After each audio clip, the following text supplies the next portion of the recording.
Hi guys and welcome back to Scribe Gaming. Now we've seen Greef Karga and we've seen Cara Dune, but now we've had the kit reveal for the Mandalorian.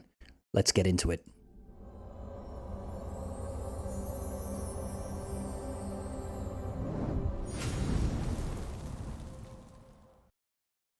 Alright guys, let's face it, as soon as we saw that Mandalorian characters were coming to the game, we were all interested in finding out what's going on with the Mandalorian's kit. And as you can see here, he's more like the Mandalorian you see at the start of the TV show, not towards the end where he's got his full Beskar armor and he's got the whistling birds, and he's got the jetpack, etc, etc, etc. Yeah, so that's not so much of a bad thing. Let's just take a look at his tags here. Light side attacker, bounty hunter, and scoundrel. Pretty much in line with what we would expect for his character, I guess. We can see from the highlights here that he has been given that disintegrate ability with his Ambam rifle. I think whenever anybody saw that in the show, they wanted this in the game. Overwhelms with critical hits, so he's crit-based. Revives, oh, he's got Bounty Hunter's Resolve. Not sure how I feel about that personally. Maybe they're trying to show that he's a resilient character like he is in the show. Fair enough. I think it might be just a little bit lazy. We've already got that on Jango Fett. We've already got that on Boba Fett. And because this guy is also, a Mandalorian, I mean, I know you can argue, the Fett's Mandalorian, but the point I'm trying to make is, feels a little bit samey to have Bounty Hunter Resolve on this guy as well. Anyway, let's take a look at some visibilities here. So his basic is Swift Shot, deals physical damage to the target enemy, and you gain crit chance up for 2 turns. On a critical hit, grant another random Bounty Hunter ally crit chance up for 2 turns.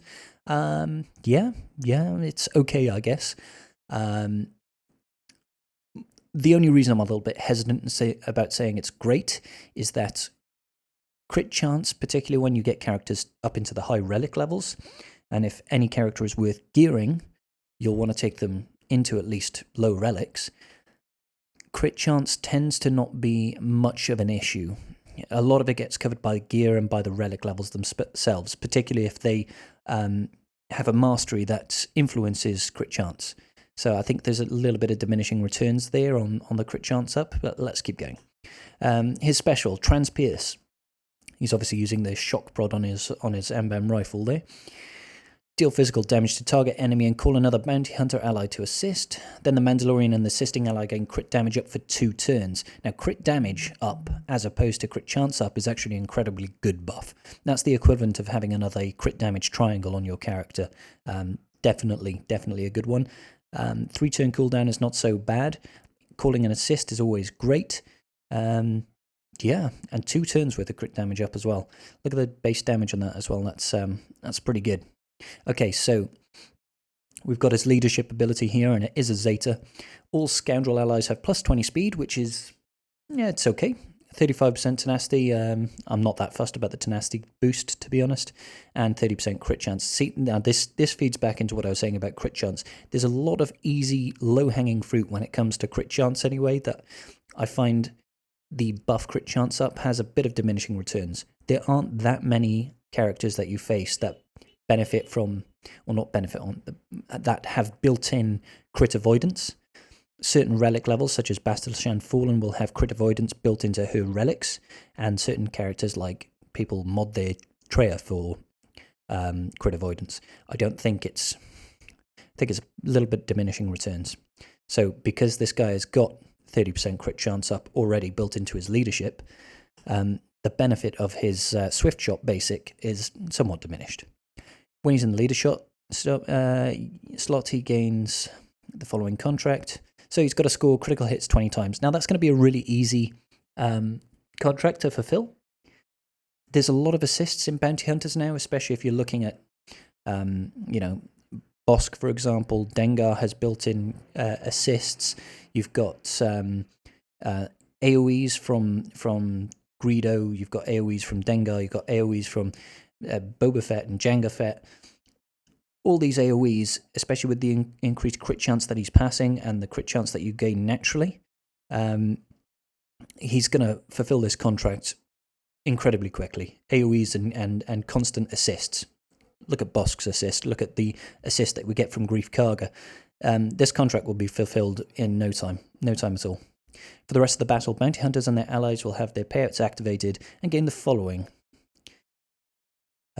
When a bounty hunter ally is attacking, they have plus 20% offense and health steal for each buffed ally. Okay, so this guy already passes buffs. Bosk, for example, when he goes into frenzy, passes buffs. I think he passes offense up to all his allies as well. So they're going to have essentially 100% offense. They're going to hit twice as hard, and they're going to heal twice as much from the health steal. I'm wondering if that health steal... Yeah, that's a plus percentile boost. So if a character has no health steal, they will actually gain 100% health steal. So 1-for-1 damage, they will heal back up. And seeing as though they've just gained 100% offense, they're going to be dealing a lot of damage. Let's go and have a look at his other abilities now. Disciplined Bounty Hunter, his unique is his second Zeta. So each time the Mando scores a critical hit, he gains 30% turn meter.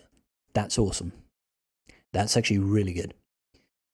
And other bounty hunter allies gain half that amount. That's similar to the way that Emperor Palpatine's lead works, except that's with debuffs expiring. But every time he scores a critical hit, like I was saying earlier today, the bounty hunters have a lot of assists built in. So if you are getting Mando to assist constantly, he's going to be scoring critical hits almost every single hit. You know, when you get called to assist, you use your basic. His basic passes himself. Critical chance up. He's definitely going to be critting. He'll crit every single attack, so you'll be gaining 30% turn meter all the time. The rest of the bounty hunters will be gaining half of that. With the built-in speed into his leader and this benefit, that's pretty good. That's pretty good. And he has Bounty Hunter's Resolve. It's a great move, great ability to have, undispellable buff. You know, it doesn't look like he can regain it like Django and Boba can, but even one-time use is good. I just think it's a little bit samey. That's the only problem. Okay, let's see his payout now.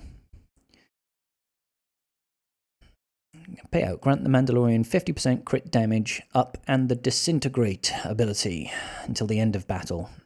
While he has crit chance or crit damage up, this ability instantly defeats an enemy which can't be evaded.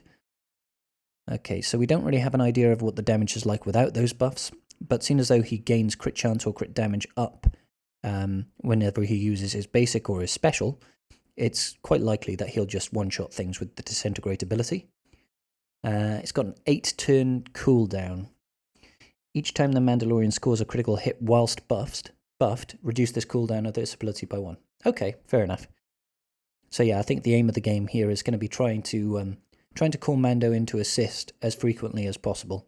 So, you know, I would definitely look to have Greef in his team. I would definitely look to have Bosk in his team.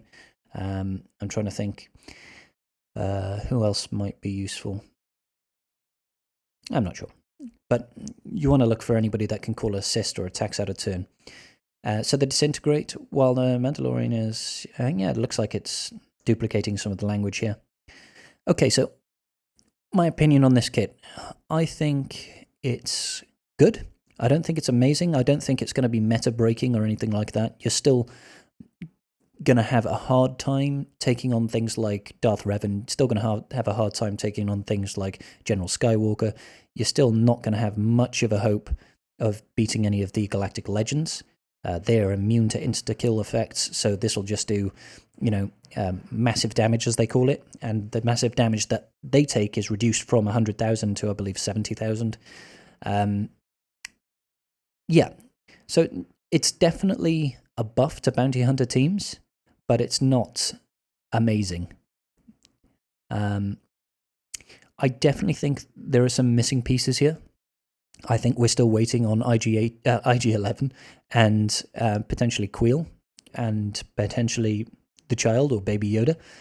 I think it's more than likely we're going to see those. I would imagine Baby Yoda is going to be a legendary of some sort. And I think we need to see those kits to get an idea of how this is fully going to operate. As it stands, it's still a respectable kit. I don't think it is as interesting as Greef Karga's kit, or Cara Dune's for that matter, but still a pretty solid kit. I'm definitely going to be gearing up this guy when I get the opportunity, and the same goes for Greef and Cara, actually. They're all fairly solid kits. Anyway, I hope you guys enjoyed my quick little summary here. I'll just leave you with how I would mod this guy. Personally, I would probably slot in a crit damage set. You could also go with an offense set. Secondary set, you can go with crit chance, but I think it's not worth it if you're in relic levels. Maybe on the build up to relic levels, take a look at his base crit chance, see how he's doing. But certainly when it gets to the higher relic levels, you'll probably want to drop out that crit chance set.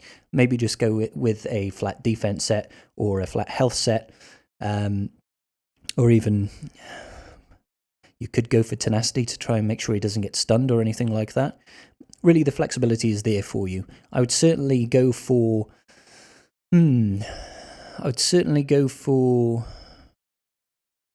offense on the cross, yeah. Probably protection on the circle, crit damage for sure on the triangle, and we'll probably leave it with speed on the arrow. I think that speed on the arrow could well be swapped out for an offense with speed secondary on the arrow, because he gains a bit of speed from his leadership, and he also gains TM quite a bit through his unique. So yeah. Second thoughts. We'll go with offense on the arrow, offense on the cross, crit damage on the triangle, and protection on the circle. I'd go with an offense set, and then you can take your pick out of any of the remaining 2 set mod sets. Anyway, thanks for watching, guys. I really do hope you enjoyed it. If you do, please give me a subscribe so I can keep doing these fun videos. And I will see you guys in the next one.